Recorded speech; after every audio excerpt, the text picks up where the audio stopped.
नमस्कार, आप देख रहे हैं न्यूज प्लस 21। मैं हूं आपके साथ प्रियांशा लाजरस। आइए एक नजर डालते देश विदेश व राज्य की दिन भर की 21 प्रमुख खबरों पर।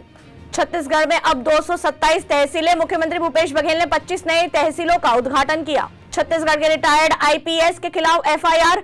चर्चित अधिकारी रहे एमडब्ल्यू अंसारी ने भोपाल में बच्चों को पीटा। छत्तीसगढ़ के कोरबा में मिला 12 फीट का किंग कोबरा। कोरबा के इस इलाके में पहले भी मिले हैं खतरनाक सांप। भूपेश कैबिनेट में कई फैसलों पर लगी मुहर। किसानों को 1866 करोड़ का भुगतान। 1 नवंबर से धान मक्का की खरीदी।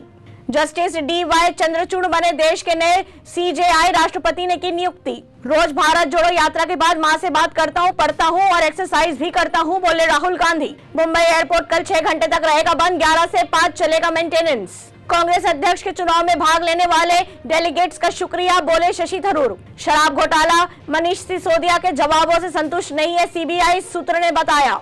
दिल्ली में डेंगू के 314 नए केस। 1572 पहुंचा आंकड़ा। 2018 के बाद सबसे ज्यादा हुआ। हैदराबाद में बाहरी राज्य का वाहन इस्तेमाल कर रहे हैं तो सावधान करना होगा तेलंगाना का रजिस्ट्रेशन। टारगेट किलिंग पर फारूक का बड़ा बयान, कहा यह तब तक नहीं रुकेगा जब तक न्याय नहीं मिलेगा। इस्लामिक कानून के तहत माइनर लड़की की शादी, सुप्रीम कोर्ट ने जारी किया नोटिस। जम्मू कश्मीर में हिंदू लक्षित हत्याओं को लेकर मुख्य न्यायाधीश यूयू ललित को पत्र। असम AQIS से जुड़े 4 लोगों को पुलिस ने किया गिरफ्तार। ज्ञानवापी श्रृंगार गौरी मामला, पक्षकार बनाने की 17 याचिकाओं को वाराणसी कोर्ट ने किया खारिज। कांग्रेस छोड़ चुके टीएमसी नेता अभिजीत मुखर्जी ने खड़गे का किया समर्थन। T20 वर्ल्ड कप में लगातार दूसरे दिन बड़ा उलटफेर। स्कॉटलैंड ने 2 बार की चैंपियन वेस्ट इंडीज को हराया।